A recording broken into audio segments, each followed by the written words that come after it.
Good evening, students. My name is Rahul Changir. I have 11-year experience as an economics lecturer in the CBSE and RBSE board examinations, as well as the foundation examinations of the CA, CMA, BBA, etc. Today, we are going to start the market equilibrium topic. This topic is very important topic in the academic examination as well as in the class 12th and class 11th as CPT foundations. So let's we start. First of all, we will talk about the market equilibrium कि market equilibrium होता क्या है. अगर हम लोग market की बात करते हैं तो मार्केट क्या होता है. Market is a place where the buyer and sellers कि जहां पर बायर्स और सेलर्स जो होते हैं दोनों एक दूसरे के कांटेक्ट में आते हैं. अपनी नीड्स को पूरा करने के लिए वो गुड्स एंड सर्विसेज जो होती है उनको एक्सचेंज करते हैं on the behalf of money. That is the market. अब मार्केट के अंदर दो चीजें काम में आती है. फर्स्ट होता है buyer and another one is the seller. Buyer और सेलर की हम लोग अगर बात करें तो बायर क्या करते हैं जिन्हें हम लोग किस नाम से जानते हैं एज ए कंज्यूमर. बायर जो करते हैं वो करते हैं डिमांड. और सेलर क्या करता है. सेलर जो करता है वो करता है सप्लाई. यानी बायर जो होता है वो गुड्स एंड सर्विसेज जो होती है, कंज्यूमर जो होता है गुड्स एंड सर्विसेज जो होती है उनको खरीदने का काम करता है, उनकी डिमांड करता है. और सेलर जो होता है गुड्स एंड सर्विसेज जो होती है उनको सेल करने का काम करता है यानी उनकी सप्लाई करता है. तो मार्केट इक्विलिब्रियम क्या होती है. मार्केट इक्विलिब्रियम यही होता है कि जहां पर कि क्वांटिटी डिमांड जो होती है कंज्यूमर की और क्वांटिटी सप्लाई जो होती है कंज्यूमर की जहां एक दूसरे के बराबर होती है उसे हम लोग क्या बोलते हैं मार्केट डिमांड के नाम से जानते हैं. फॉर एग्जाम्पल सपोज करो कि किसी कंज्यूमर की डिमांड जो है वो 100 यूनिट्स की है. 100 यूनिट्स की डिमांड है. कंज्यूमर जो है उसको 100 यूनिट्स की डिमांड है. तो सब मार्केट के अंदर अगर सप्लायर जो है वो सेम सप्लाई कर देता है उन्हीं यूनिट्स की जितनी उसकी डिमांड है तो यहां पर क्या होगा मार्केट इक्विलिब्रियम होगा. अगर हम लोग डेफिनेशन की बात करें तो मार्केट इक्विलिब्रियम क्या होता है. मार्केट इक्विलिब्रियम जो है वो हमें ये बताता है कि where the quantity demand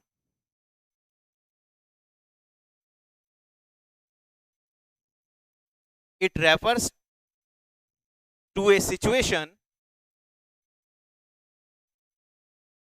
where the market demand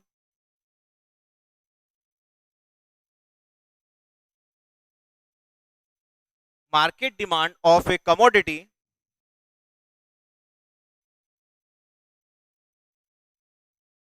is equal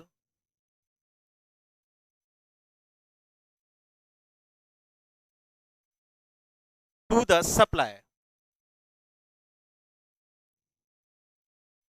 जहां मार्केट डिमांड और मार्केट सप्लाई जो होती है वो दोनों एक दूसरे के बराबर होते हैं एट ए इक्विलिब्रियम प्राइस.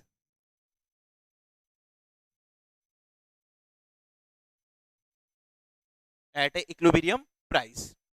अब यहां पर देखो तीन चीजें हमारे सामने आती है. फर्स्ट जो आती है इक्विलिब्रियम प्राइस. सेकंड जो आता है आपके पास आता है मार्केट डिमांड. थर्ड जो आता है मार्केट सप्लाई.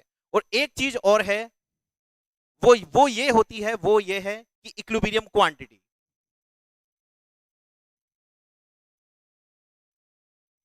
क्वांटिटी इसे हम एक एग्जांपल से समझते हैं. एग्जांपल ये है देखिए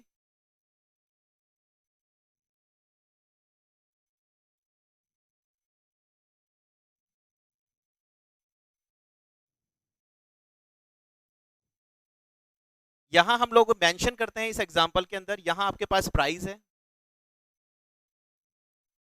यहां आपके पास demand of X commodity anything else जो भी आप मानना चाहें. चाहे शुगर की प्राइस शुगर की डिमांड हो, एप्पल की डिमांड हो, सोप की डिमांड हो, एज वेल एज जो भी आप लेना चाहें वो ले सकते हैं. यहां पर है आपके पास सप्लाई ऑफ एक्स कमोडिटी की सप्लाई. यहां हम लोग लेते हैं रिमार्क्स. अब देखिए क्या है प्राइस की हम लोग अगर बात करें प्राइस है 1 2 3 4 5। डिमांड की अगर हम लोग बात करें वो ये है 50 40 30 20 एंड 10। एंड सप्लाई की हम लोग बात करें 10 20 30 40 एंड 50।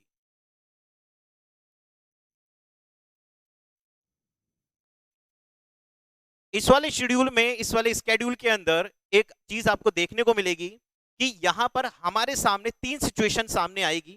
पहली सिचुएशन जो आएगी कि when the price is 1 rupees then the demand is 50 and the supply is 10। कि जब प्राइस 1 रुपए थी तो प्राइस की डिमांड कितनी थी 50 यूनिट्स की एंड सप्लाई कितनी थी 10 यूनिट्स की। तो इस कंडीशन के अंदर आप लोग देखोगे कि डिमांड तो ज्यादा है और सप्लाई क्या है, कम है। तो it means that demand is greater than supply. Second unit की हम लोग बात करते हैं कि व्हेन द प्राइस इंक्रीज, कि जैसे ही प्राइस इंक्रीज 1 रुपए से इंक्रीज होकर के 2 रुपए पर आती है, 2 रुपीज पर आती है, देन डिमांड जो इंक्रीज डिक्रीज होकर के वो तो हो जाती है 40 और सप्लाई इंक्रीज होकर के हो जाती है 20। But in this case also demand is greater than supply, कि इस वाले सब केस के अंदर भी डिमांड जो है वो क्या है, सप्लाई से ज्यादा है। तो ये वाली भी क्या कंडीशन हो गई, demand is greater than supply.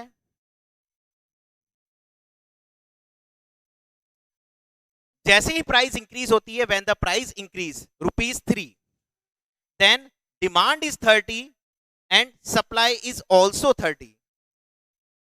कि यहां पर डिमांड और सप्लाई जो है वो दोनों के दोनों क्या है, बिल्कुल बराबर है।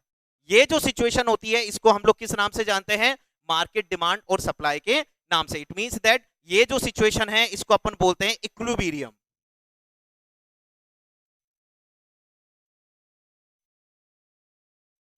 इस नाम से हम किस नाम से जानते हैं इसको, इक्विलिब्रियम। अब इक्विलिब्रियम क्यों कहते हैं, क्योंकि यहां पर मार्केट डिमांड और मार्केट सप्लाई जो है वो दोनों बराबर है।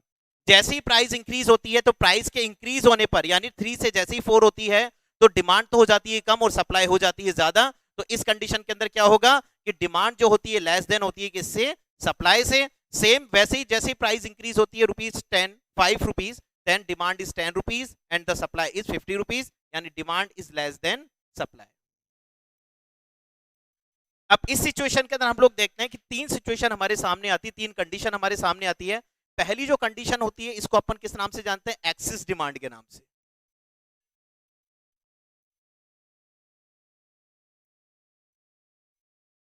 दूसरी वाली सिचुएशन जो है वो है आपकी इक्विलिब्रियम एंड थर्ड कंडीशन जो है वो आपके पास क्या है, एक्सिस सप्लाई।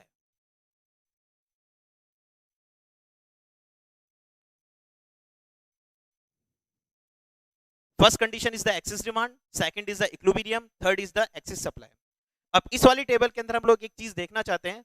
आप लोगों ने पहले प्रीवियस क्लासेस के अंदर आप लोगों ने स्टडी करा होगा लॉ ऑफ डिमांड के बारे में, लॉ ऑफ सप्लाई के बारे में। उसको थोड़ा सा मैं आप लोगों को रिवाइज करवा देता हूं। देखिए लॉ ऑफ डिमांड आपको क्या कहता है कि when the price of a commodity will be decrease, कि जैसे ही प्राइस ऑफ कमोडिटी कम होती है then the demand of increase, demand of commodity will be increase.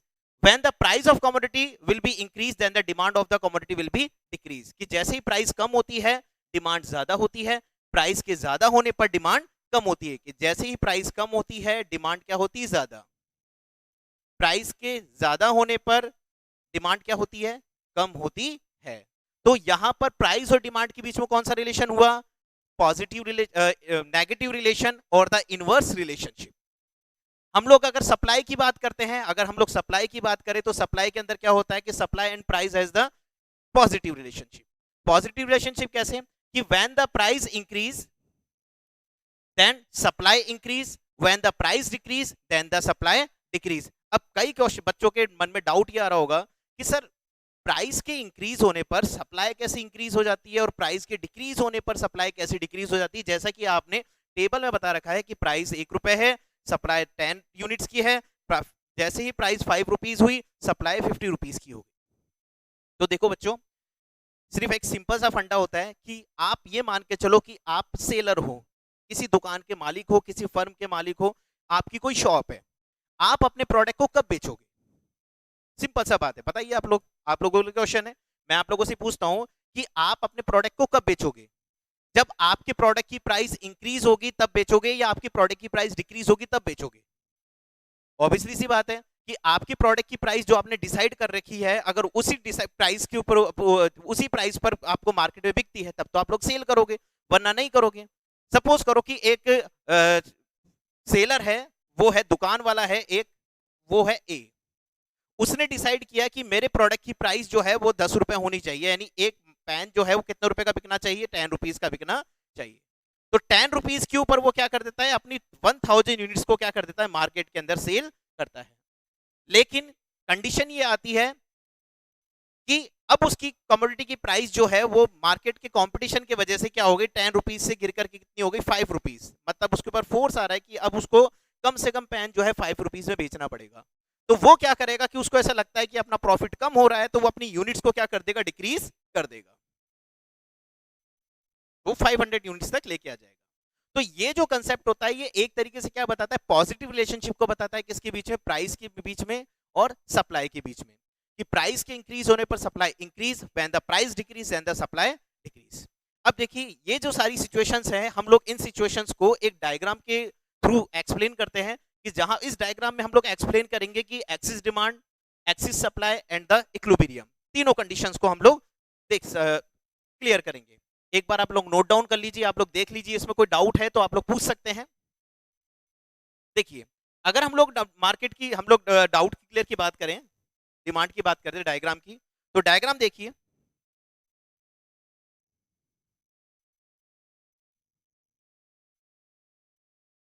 ये आपके पास है O X axis and this is the O X axis and this is the O Y axis.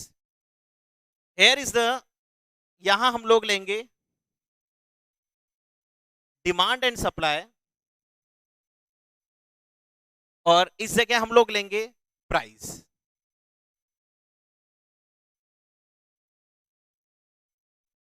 D D is the demand curve. अब मैं आप लोगों से पूछूं कि what is the shape of the demand curve, की demand curve की shape जो होती है वो क्या होती है? डिमांड कर्व की जो शेप होती है वो हमेशा ध्यान रखना बच्चों, वो जो होती है लेफ्ट टू राइट यानी डाउनवर्ड स्लोपिंग होती है, और सप्लाई कर्व की शेप जो होती है वो होती है लेफ्ट टू राइट यानी अपवर्ड स्लोपिंग होती है। तो D D is the demand curve and S S is the supply curve. Both are intersect to each other, यानी वो एक दूसरे को एक इक्विलिब्रियम पॉइंट के ऊपर काट रहे हैं। वो इक्विलिब्रियम पॉइंट को हम लोग किसी रिप्रेजेंट कर रहे हैं ई से, और इक्विलिब्रियम पॉइंट के ऊपर इक्विलिब्रियम प्राइस जो है वो है आपकी पी। इक्विलिब्रियम पॉइंट के पी के ऊपर इक्विलिब्रियम, ये तो this is the equilibrium price यानी ओपी, एंड इक्विलिब्रियम प्राइस के ऊपर ये क्या हो गई, इक्विलिब्रियम क्वांटिटी, और इक्विलिब्रियम क्वांटिटी क्या है आपके पास, ओ क्यू। देख लीजिए आप लोग कि D D is the demand curve, S S is the supply curve, both are intersect to each other on equilibrium point E, where the equilibrium price is OP and equilibrium quantity is OQ। अब आपके मन में एक doubt आ रहा होगा कि sir what is the equilibrium price? Equilibrium price is that price, equilibrium price वो price होती है जहां पर बायर और सेलर जो होते हैं अपनी डिमांड्स को, अपनी नीड्स को, अपनी सप्लाई को इक्वल कर लेते हैं, कि सामने वाले ने बोला कि हाँ भाई साहब मैं आपको जो चीज बेच रहा हूं वो 1000 रुपए में बेच रहा हूं, बायर ने बोला deal done, that is the equilibrium price. और यहां पर इक्विलिब्रियम क्वांटिटी क्या होती है कि उस प्राइस के ऊपर हम लोगों ने जो डील फिक्स कर ली है, जो काम कंप्लीट कर लिया है, जो चीजें परचेस कर ली है और सामने वाले ने बेच दी है, उसको हम लोग बोलेंगे इक्विलिब्रियम क्वांटिटी। अब देखिए कि जैसे ही प्राइस इंक्रीज होती है, प्राइस इंक्रीज होकर के पी से क्या हो जाती है, P1। प्राइस कैसे इंक्रीज हुई, देखिए कि व्हेन द, सपोज कीजिए कि स्टार्टिंग प्राइस जो है वो आपके पास कितनी थी, 50 रुपीज थी। 50 रुपीज के ऊपर डिमांड थी कितनी, 100 यूनिट्स की। जैसे ही प्राइस इंक्रीज हो जाती है यानी 50 रुपीज से हो जाती है 150 रुपीज, प्राइस इंक्रीज होकर के 50 रुपीज से कितना हो जाता है, 150 रुपीज। तो ऑब्वियसली सी बात है, मैंने आपको बताया था स्टार्टिंग में ही, लॉ ऑफ डिमांड अपने को क्या बताता है, लॉ ऑफ डिमांड ये बताता है प्राइस के इंक्रीज होने पर डिमांड डिक्रीज होती है, प्राइस के डिक्रीज होने पर डिमांड इंक्रीज होती है। तो जैसे ही प्राइस इंक्रीज होती है, पी से P1 होती है, तो ऑब्वियसली सी बात है डिमांड तो हो जाएगी कम। क्यों हो जाएगी, कंज्यूमर जो है वो डिमांड क्या करेंगे, कम करेंगे। और कंज्यूमर डिमांड कम करने की वजह से जो सप्लायर्स है, यानी जो आपकी दुकान वाले हैं, आपके जो स्टॉक वाले हैं, उनके पास माल ज्यादा बच जाएगा, तो सप्लाई रह जाएगी ज्यादा। इसको हम लोग रिप्रेजेंट करते हैं ए पॉइंट से इसे हम लोग रिप्रेजेंट करते हैं बी पॉइंट से। P1 के ऊपर क्वांटिटी क्या रहेगी आपके पास, वो रहेगी Q1, और इसको हम लोग किसी रिप्रेजेंट करते हैं Q1 डैश। ये जो सिचुएशन होती है ये होती है आपके पास एक्सिस सप्लाई की।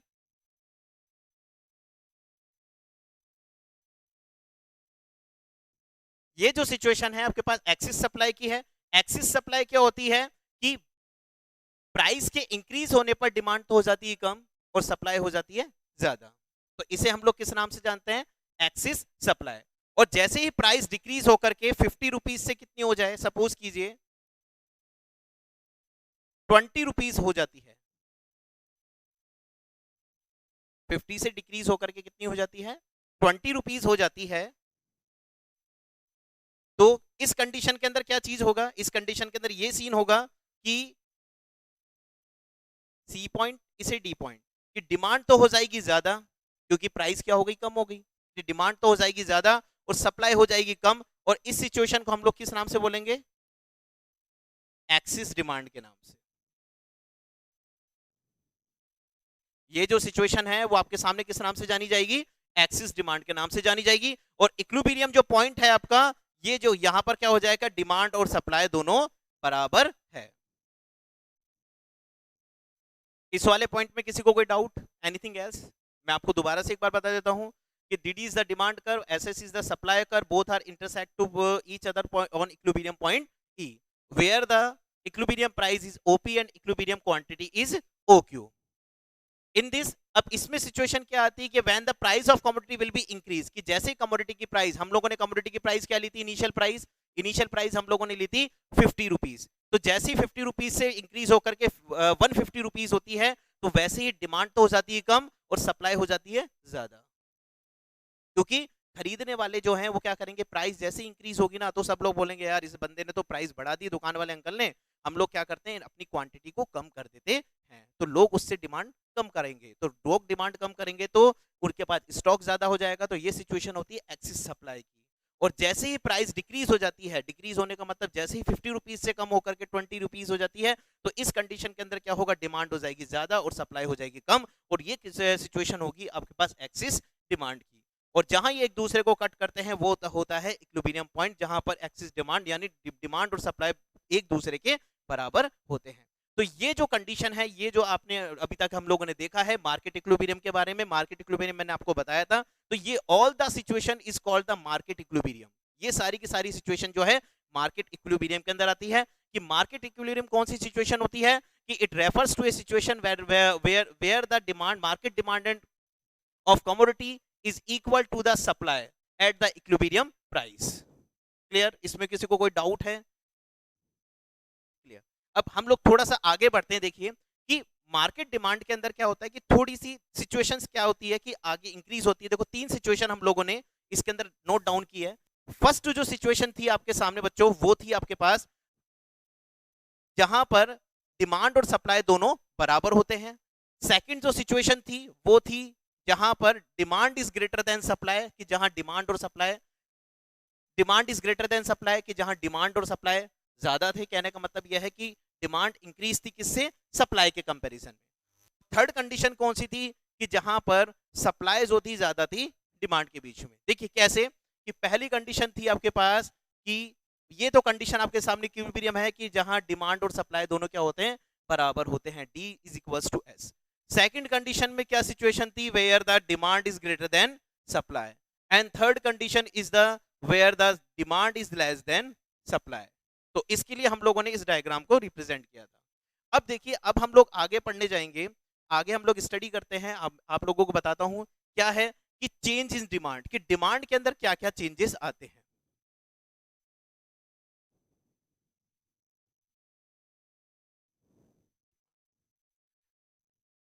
चेंजेस इन डिमांड, डिमांड के अंदर क्या क्या चेंजेस आते हैं। देखो अब देखो चेंजेस का मतलब क्या होता है, चेंजेस का मतलब होता है फ्लक्चुएशंस, चेंजेस का मतलब होता है बदलाव। मैं आपको ऐसे बोलूं कि आपके अंदर जैसे विंटर का सीजन आता है, विंटर का मौसम आता है, वो आपके अंदर चेंजेस लेके आएगा। या तो किसी को बहुत ज्यादा हेल्दी बना देगा, या बहुत ज्यादा ठंड की वजह से वो बीमार हो जाएगा, वो बदलाव है। तो डिमांड के अंदर भी क्या होता है, या तो डिमांड इंक्रीज होगी या डिमांड डिक्रीज होगी। जैसा कि हम लोगों ने देखा इसके अंदर तो क्या हो रही है, डिमांड सेकंड वाली कंडीशन में demand is greater than supply, की डिमांड इंक्रीज हो रही है। थर्ड वाली कंडीशन के अंदर क्या हो रहा है, थर्ड वाली में डिमांड डिक्रीज हो रही है। तो चेंजेस का मतलब क्या होता है कि व्हेन डिमांड इंक्रीज और डिमांड डिक्रीज। तो देखिए सिचुएशन के अंदर डायरेक्टली हम लोग देखते हैं कि जब डिमांड इंक्रीज होती है, डिमांड जब क्या होती है, इंक्रीज होती है, तो उस कंडीशन में क्या होता है,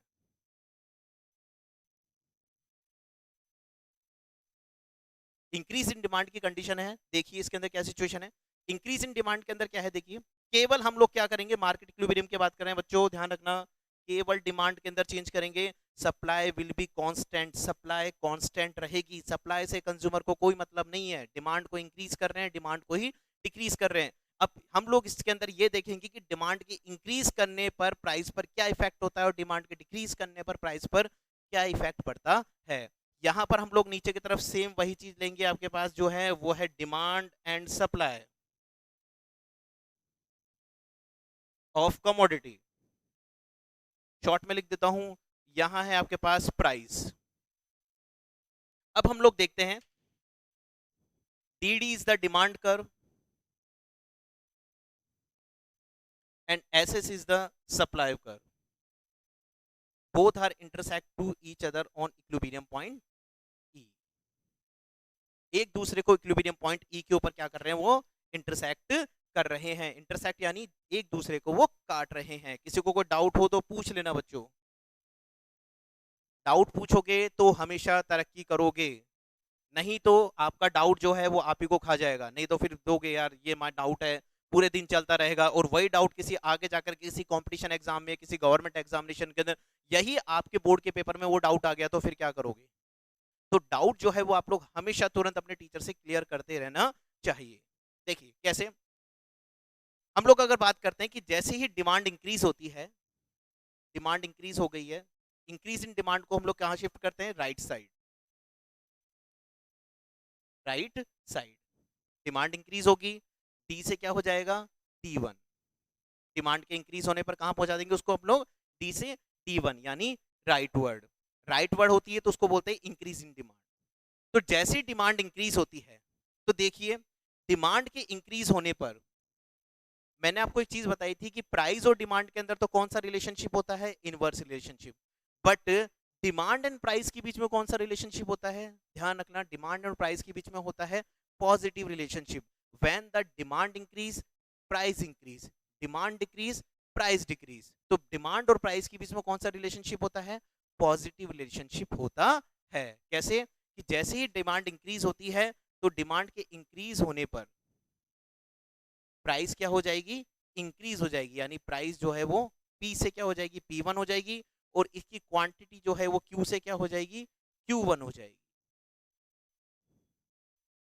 Q से क्या हो जाएगी, Q1, क्योंकि रीजन डिमांड इंक्रीज है, डिमांड की इंक्रीज होने पर क्या हो जाती है, प्राइस इंक्रीज, और क्वांटिटी डिमांड क्या हो जाएगी, इंक्रीज हो जाएगी। इसमें किसी को कोई डाउट है। अब देखिए अगर मैं आप लोगों से पूछूं, मेरा क्वेश्चन ये है कि इंक्रीज इन डिमांड में what will be effect on the price, price के ऊपर क्या इफेक्ट पड़ रहा है, प्राइस और क्वांटिटी पर क्या इफेक्ट पड़ रहा है। क्वेश्चन ये आ जाए कि when the supply of the commodity will be constant, कि सप्लाई ऑफ कमोडिटी क्या रहती है, कांस्टेंट रहती है, यानी स्थिर रहती है, then what will be effect on the price and quantity if the demand curve shift rightward, कि अगर डिमांड कर्व जो है राइटवर्ड शिफ्ट होता है, तो इस चीज का यही चीज है कि डिमांड के इंक्रीज होने पर क्या हो जाएगी, प्राइस इंक्रीज हो जाएगी। कौन सा रिलेशनशिप हुआ, positive relationship, demand increase, price increase. और डिमांड के इंक्रीज होने पर ऑब्वियसली से आपको पता है कि डिमांड इंक्रीज होगी तो वो आपकी क्वांटिटी को भी इंक्रीज करेगी, यानी कस्टमर जो है वो ज्यादा से ज्यादा चीजों को खरीदेगा, और इक्विलिब्रियम पॉइंट जो है वो कहां से पहुंच जाएगा, ई से ई डैश पर, ई से कहां पहुंच जाएगा, वो ई डैश पर पहुंच जाएगा। Is there any doubt in this topic, no, पूछते रहना चाहिए, नहीं पूछोगे तो परेशानी आप लोगों के लिए ही है। अब हम लोग बात करते हैं, देखिए डिक्रीज इन डिमांड की, कि डिमांड के डिक्रीज होने पर क्या इफेक्ट पड़ता है। देखिए,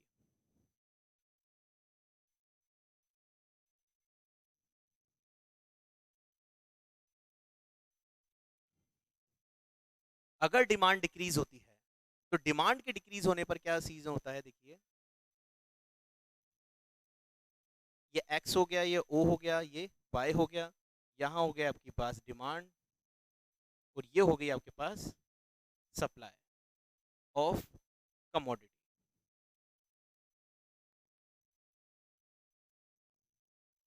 और ये है आपके पास प्राइस, ये है आपके पास प्राइस। इसके अंदर वही सीन है। देखिए, ये आपके पास डिमांड कर्व है, D D is the demand curve and S S is the supply curve. both are intersect to each other on equilibrium point E, where the equilibrium price is P and equilibrium quantity is Q। अब देखिए, demand curve क्या हो रहा है, decrease हो रहा है। Decrease होने को क्या बोलते हैं, लेफ्टवर्ड जाना, यानी बाएं हाथ की ओर, उल्टे हाथ की ओर डाउन होना। और यहाँ पर क्या हुआ, डिमांड कर्व जो है वो क्या हो गया, बाएं हाथ की ओर हम ले गया, उसको नीचे की तरफ हम लोगों ने गिरा दिया, यानी नीचे की तरफ चला गया। यहां पर डिमांड क्या हो गई है, डाउनवर्ड हो गई है। बायर्स जो हैं उन्होंने अपनी डिमांड को कम कर दी है। अब देखिए, जैसी डिमांड कम होती है तो ऑब्वियसली सी बात है उसकी प्राइस भी क्या हो जाएगी, कम हो जाएगी।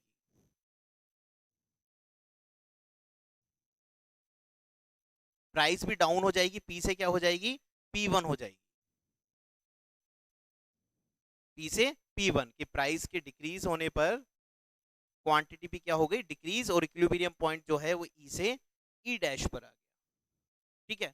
अब कई लोगों, कई बच्चों के मन में डाउट आ रहा होगा कि सर, क्वेश्चन में एक चीज थोड़ी सी हमें गड़बड़ी लग रही है कि प्राइस के इंक्रीज होने पर, मतलब डिमांड के इंक्रीज होने पर प्राइस इंक्रीज हो गई, क्वांटिटी डिमांड भी इंक्रीज हो गई, मतलब रीजन क्या है कि डिमांड इंक्रीज होने का रीजन क्या है। देखो, डिमांड जो इंक्रीज होती है उसके अंदर आप लोगों ने डिटर्मिनेंट फैक्टर पढ़े होंगे, तो कंज्यूमर टेस्ट एंड फैशन जो होता है वो बहुत इंपॉर्टेंट रोल रखता है।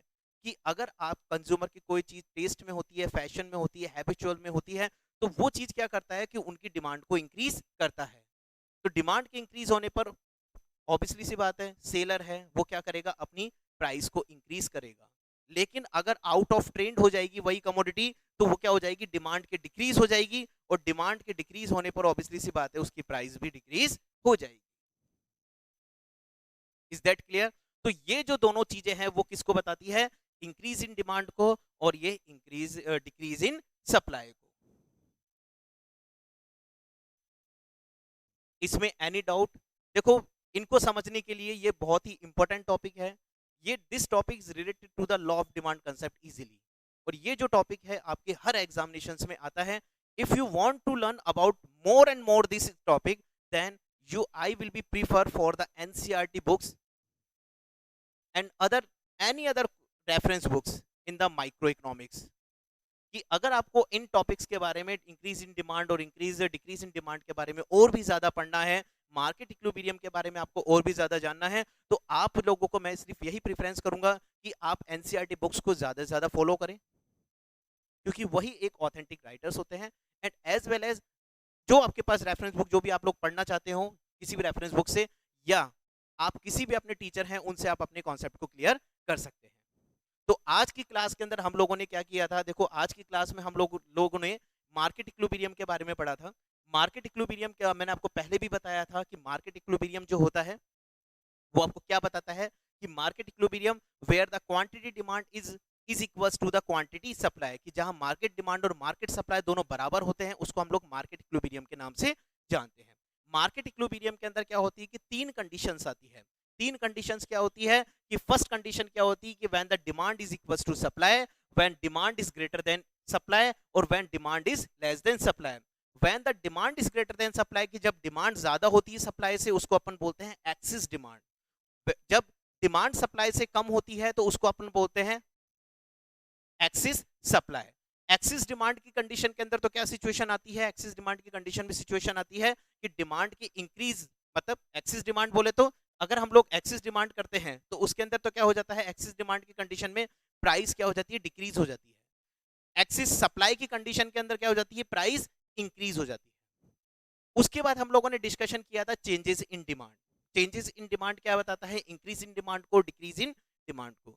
इंक्रीज इन डिमांड के केस में क्या होता है कि प्राइस के इंक्रीज होने पर, डिमांड के इंक्रीज होने पर प्राइस भी इंक्रीज हो जाती है, एंड डिक्रीज इन डिमांड के अंदर प्राइस के डिक्रीज होने पर, सॉरी, डिमांड के डिक्रीज होने पर प्राइस भी क्या हो जाती है, डिक्रीज हो जाती है। तो this is the whole topic of the market equilibrium.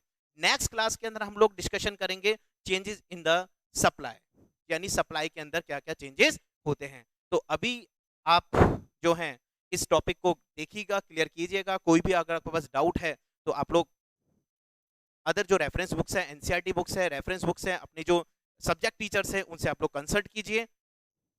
धन्यवाद। Have a nice day. Bye bye. Thank you very much for your precious time. Thank you.